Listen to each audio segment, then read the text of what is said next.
Hey, what's up, Fandroids? It's Chris Chavez here again, and today we're going to be taking a look at an app called Trapster. Now, the app has been around for a very long time. I'm sure most of you are familiar with it. It's been around since I had my G1, and that was probably the last time I used it. But today, it just got a brand new update into the Google Play Store, and it adds a bunch of really cool stuff to it. They have some new speed limit monitoring and notifications, and they brought profiles and karma points and all this cool stuff. So I'm just going to give you guys a really quick spin of the app. When you first open it, it'll actually ask you if you have like a good high-speed device or high-end device, or if you have a lower one, like maybe like the Droid one or a G1 or something along those lines.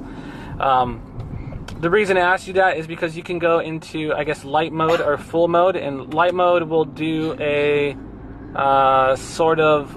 it'll be less processor intensive. So I went ahead and clicked on high-end or full mode because I have a dual core device, so it should run with no problems. After that, it just kind of gives you the rundown. You can see here, right when you jump into it, you have all these little, I guess they're not traps, but it gives you tons of these little notifications, and as you're driving, it will alert you. Given that Trapster is all crowdsourced data, you basically have to rely on the amount of people in your area using Trapster, and notifying others accurately that there are in fact traps, red light traps, or cops being posted doing speedy things, and oh, something just appeared. Or there's, you know, like school zones and what have you. You're all relying on the word of others. So that's why Trapster just implemented a new profile system. So if I go to my profile here, it'll show my name along with my karma points, how many votes I've got, the reports, how many reports I filed, and how many traps I've avoided. So it's kind of cool because the fact that people have stuff that's tied to their account, I guess it adds a little bit more accountability. And once you open an account and you sign up or do whatever, you can then report on stuff that's accurate or inaccurate. So you can see here there's a red light. That's actually not a red light camera anymore. Here in Rancho, they tend to move around a lot because they're always trying to catch you slipping. And if I click it here, you can see I can vote whether there was or wasn't. I'm going to go ahead and say there wasn't one there. Now, my vote was received, and I guess they have moderators and whatnot that will take a look at that and see if that was actually accurate or not. What's kind of cool is it has your speed limit here, and it tells you how fast you're going. And if you hit, your speed limit, it'll alert you and tell you, maybe to slow down, or at least tell you that you've hit your speed limit. And then it'll start turning red if you go well over your speed limit. So you can see orange, I'm going way above 50, 55, my speed's turning red.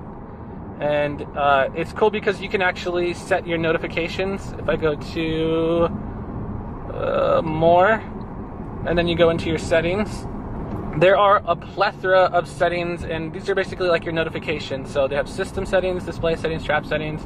Trap settings, you can customize exactly what you want to be notified of, I guess.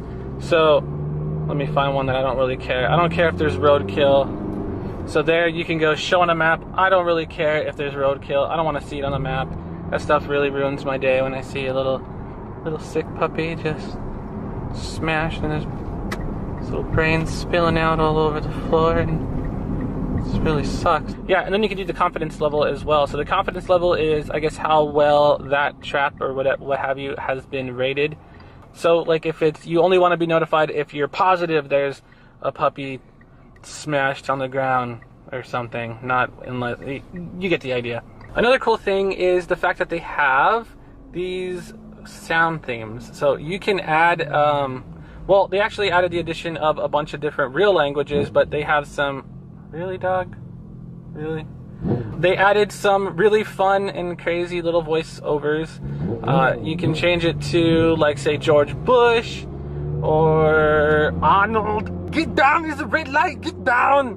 Or you could do Austin Powers, Homer. It's kind of cool. I downloaded one of them. Let me see if Arnold will talk to me, but they only notify you once you're approaching a trap, and there's no traps up here in the boonies, so yeah, not going to really work. One more cool addition that they added was that you can now share your traps, or traps that you're that you post, you can share them on your social network. So you can let your friends and family and whoever know on Facebook and Twitter that there is a trap. So let's see if I can report something. Report! Here we go. And it takes you to a menu for select a trap type, and it has a bunch of different icons. They're pretty self-explanatory. Fixed speed camera, combo camera.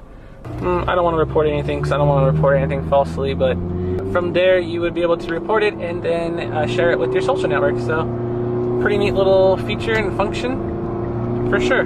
Given that Trapster does consume a lot of battery life because it's using your GPS and it's pulling data and doing all kinds of crazy stuff, you definitely want to have this puppy plugged in while you're driving, and maybe try not to pay too much attention to it because your eyes should be on the road. But if you have a nice little vehicle dock, it could come in handy, help you avoid some tickets, and maybe just stay out of jail.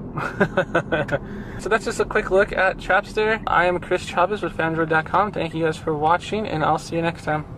Bye.